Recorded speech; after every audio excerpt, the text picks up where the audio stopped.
और इस वीडियो के एंड में हम लोगों ने आपके लिए कुछ स्पेशल भी प्रिपेयर किया है, जिसके बारे में हम लोग एंड में बात करेंगे। और जो सबसे पहला चीज़ है हमारे वीडियो का, वो आपको ये सारे पार्ट्स तो दिख ही रहे होंगे। तो सबसे पहले हम लोग स्टार्ट करते हैं इंपॉर्टेंट हमारे डेट से, कि कब कब टाइम है हमारे फॉर्म फिल करने का। तो जैसा कि आप लोगों को यहाँ पे दिख रहा है कि जो सबसे पहला है वो हमारा 9 फेब को स्टार्ट किया इन्होंने, और फॉर्म फिल करने का जो लास्ट डेट है वो है 9 मार्च। बच्चे यहाँ पे थोड़ा सा ध्यान देंगे, ठीक है, ये 9 मार्च को है। अब यहाँ पे टाइमिंग का थोड़ा सा डिफरेंसेस आपको दिख रहा होगा, ठीक है। तो जो फॉर्म फिल करने का डेट है उस दिन फॉर्म फिल करने का और पेमेंट करने का, दोनों का जो डेट है लास्ट, वो 9 मार्च ही है। डिफरेंस है टाइमिंग में, तो यहाँ पे आप कंफ्यूज मत होना कि आफ्टर 5 PM आप फॉर्म नहीं फिल कर सकते, बस आपका जो लास्ट स्टेप होता है पेमेंट का, बस वो कर सकते हैं। पर आप लोग में से कोई भी लास्ट टाइम के लिए मत रखना, क्योंकि लास्ट टाइम में होता क्या है कि बच्चे हड़बड़ में गड़बड़ कर देते हैं, तो वो वाली चीज आप नहीं करने। और यहाँ पे आप लोगों को आपके कैटेगरी के हिसाब से सारे डिटेल्स लिखे हुए हैं कि किसको कितना फीस जो है वो जमा करना है। बहुत सारे जो डेट्स है, लाइक फॉर्म के करेक्शन के एंड एडमिट कार्ड का डेट, वो सारे डेट्स ये लोग बाद में नोटिफाई करेंगे, और जैसे ही नोटिफाई करेंगे हम आपको बता देंगे, ठीक है। इसके अलावा जो आपको जानना है वो आपके एग्जाम का डेट, जो प्री शेड्यूल्ड है, कब है हमारा एग्जाम का डेट, तो 5 मई को। और जो हमारा रिजल्ट का डेट है वो भी उन्होंने दे रखा है। इसके अलावा और भी बहुत सारे डेट्स होते हैं, जहाँ पे जैसे आपका आंसर की आता है, ठीक है, और जो आपके एडमिट कार्ड के डेट्स या फॉर्म करेक्शन का डेट है, तो वो सारे डेट्स आपको एक एक करके वो लोग डालते जाएंगे। अभी उन्होंने उसके बारे में कोई डिटेल्स डाला नहीं है, और जैसे ही डालते वो इन्फॉर्मेशन आपके पास चला जाएगा। ध्यान ये देना है कि जो फॉर्म करेक्शन का वो लोग टाइम देते हैं, उस फॉर्म करेक्शन में आप बेसिक डिटेल्स नहीं चेंज कर सकते, आप अपना नाम नहीं चेंज कर सकते, आपने जिस फोन नंबर या जिस भी ईमेल आईडी से रजिस्ट्रेशन किया है वो आप चेंज नहीं कर सकते हैं। तो प्लीज प्लीज प्लीज आप लोग जो भी फॉर्म फिल करोगे, आप लोग करेक्शन के भरोसे नहीं बैठना है, ठीक है। जो भी आपका लैंग्वेज आपने सेलेक्ट किया है, तो उसी लैंग्वेज में ही आपको क्वेश्चन पेपर अवेलेबल होगा। जो लोग इंग्लिश करेंगे उनको सिर्फ इंग्लिश मिलेगा, जो लोग हिंदी करेंगे या अदर लैंग्वेज करेंगे उनको इंग्लिश वाला भी मिलेगा।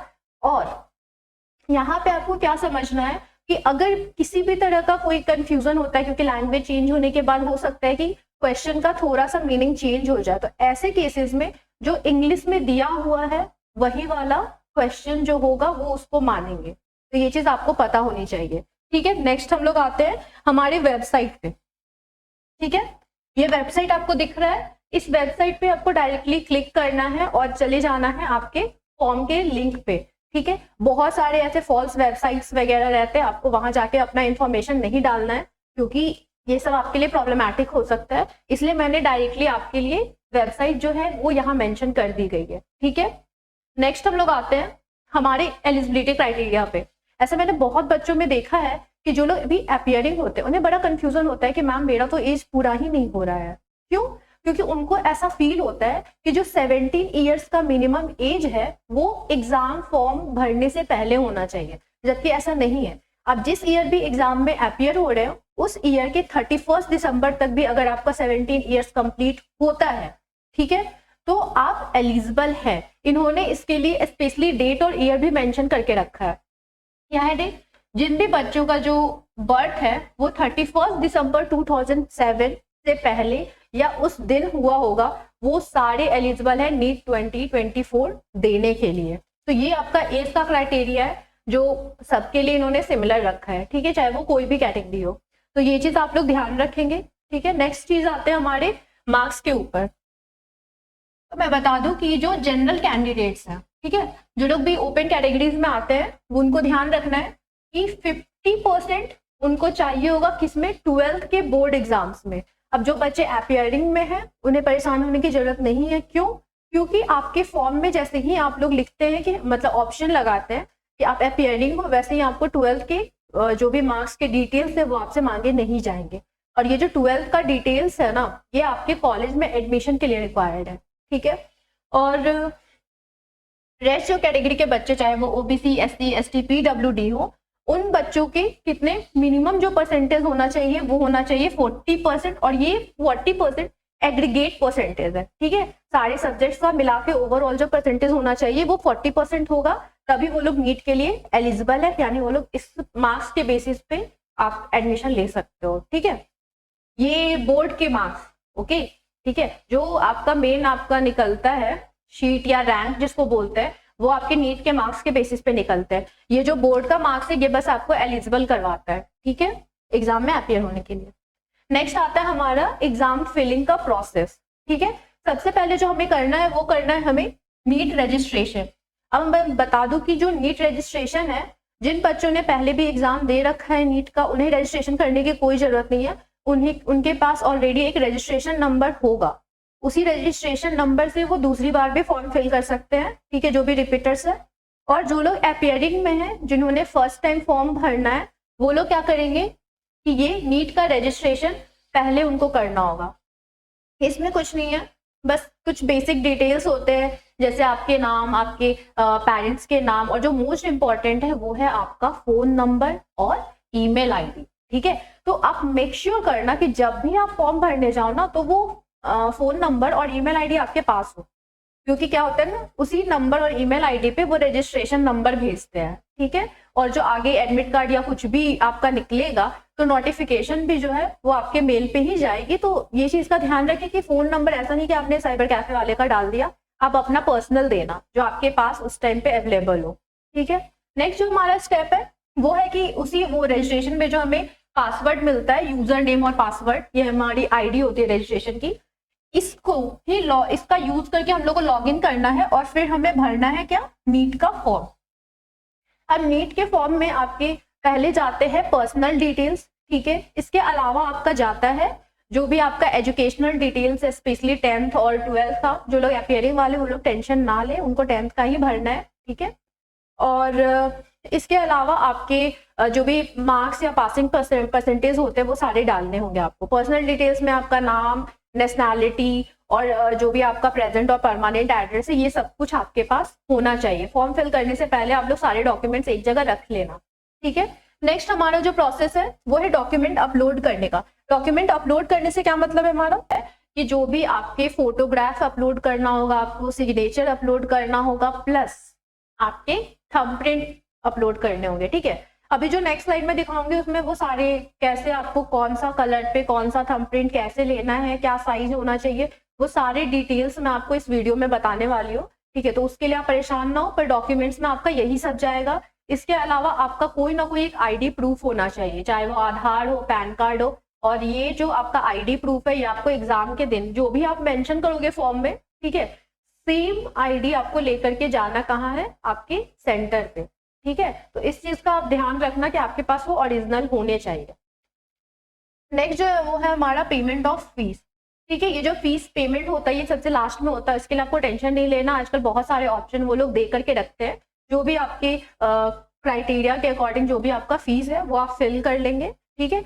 और एक चीज का ध्यान रखना है कि जब भी आप एप्लीकेशन फॉर्म भरते हो, ठीक है, सबमिट करने से पहले एक बार रिव्यू जरूर कर लेना, एक बार पूरा रीड कर लेना, उसके बाद सबमिट करना, क्योंकि आफ्टर सबमिशन फिर वो अगर करेक्शन का डेट निकालेंगे तभी पॉसिबल है, और उसमें भी लिमिटेशन होता है, आप पूरा का पूरा फॉर्म नहीं चेंज कर देते हो, ठीक है। आपके जो बेसिक डिटेल्स होते हैं ना वो सिमिलर ही रहेंगे, ठीक है।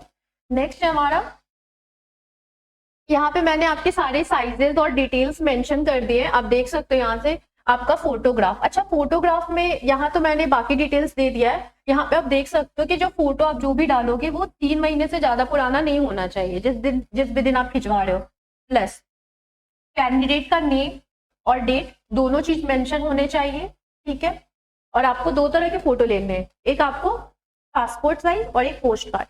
ये जो पोस्ट कार्ड साइज फोटो है ये आपको चिपकाना होगा जो एडमिट कार्ड के साथ आपका एक परफॉर्मा मिलेगा उसमें, ठीक है।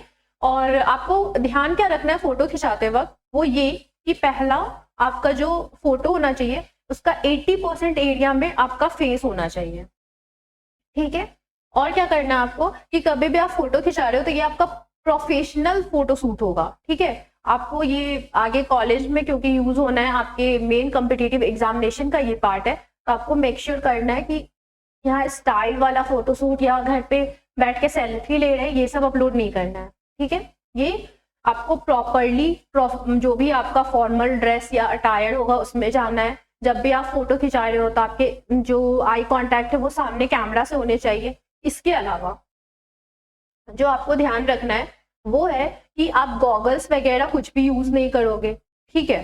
ये सब चीजें आपको वैसे भी आप जहाँ फोटो शूट करवाओगे वो आपको बताएंगे, पर ये आपको डिटेल्स में बता दे रही हूँ कि ये सब चीज का ध्यान रखना है। हाई नेक वगैरह पहन के नहीं जाना, आपका जो फेस है वो बहुत क्लियर आना चाहिए, फेस पे आपके कोई भी हेयर के स्ट्रैंड्स वगैरह बहुत नहीं रहने चाहिए, ठीक है। आपका जो नॉर्मल हेयर लुक है आप उसको रखो, ठीक है, एक्स्ट्रा कुछ भी करके नहीं जाना है, ठीक है।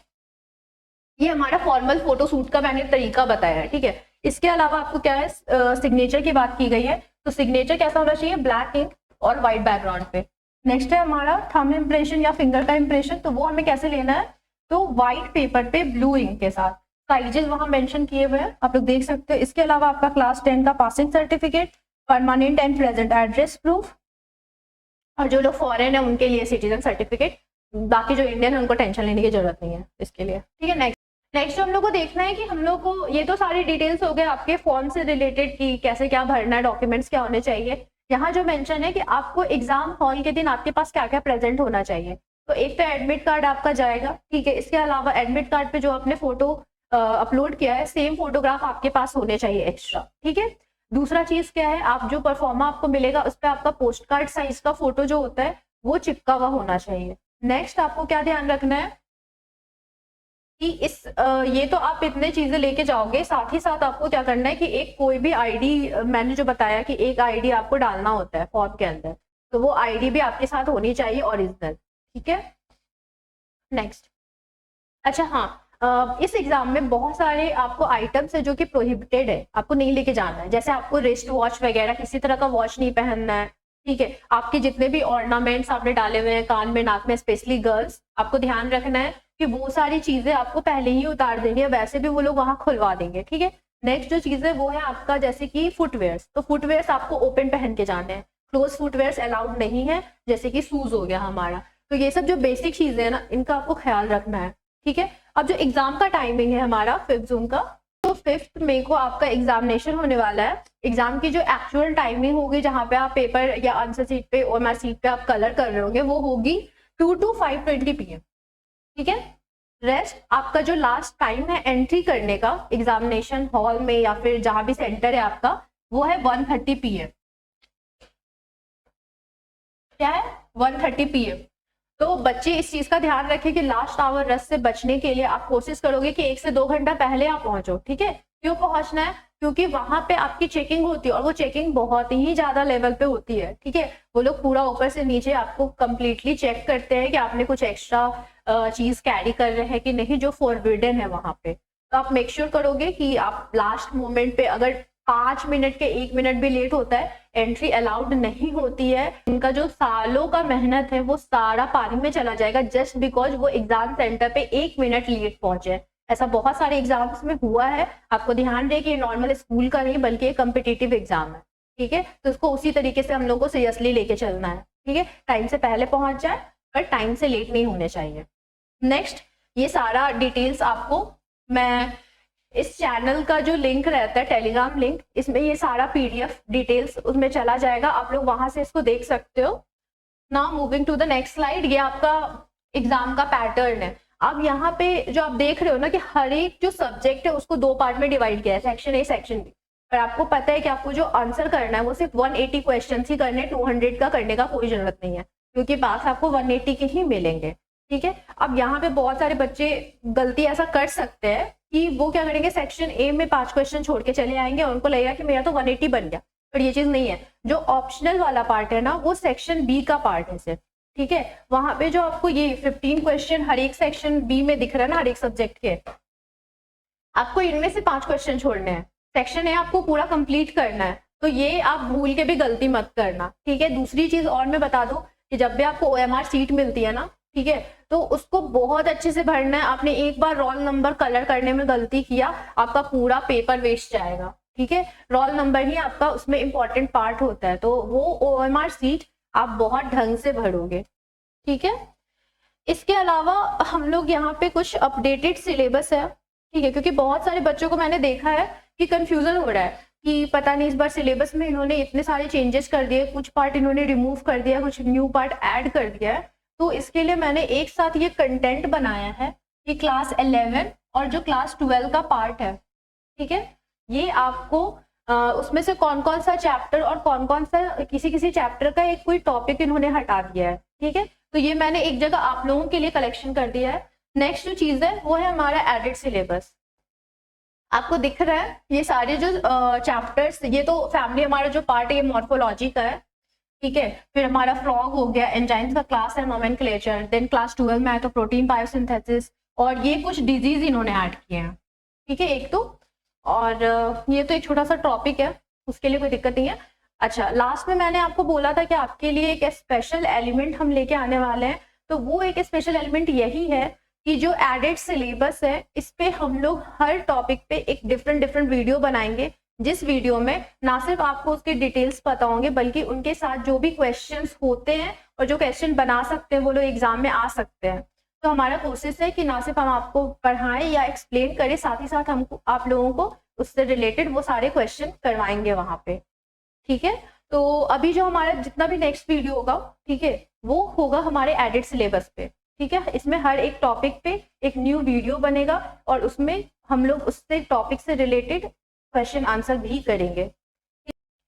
तो आज के लिए हमारे इस वीडियो में इतना ही। मिलते हैं हम लोग अपने नेक्स्ट वीडियो में, जहां हम लोग देखेंगे हमारा एडेड सिलेबस का पार्ट और साथ ही साथ करेंगे हम लोग कुछ न्यू क्वेश्चन जो उस टॉपिक से रिलेटेड है, ताकि आपका एग्जाम का अब टाइम क्योंकि बहुत ही ज्यादा कम बचा है, तो इसलिए हम लोगों ने ये स्टार्ट किया है वीडियो अपलोडिंग आपके लिए। All the best everyone.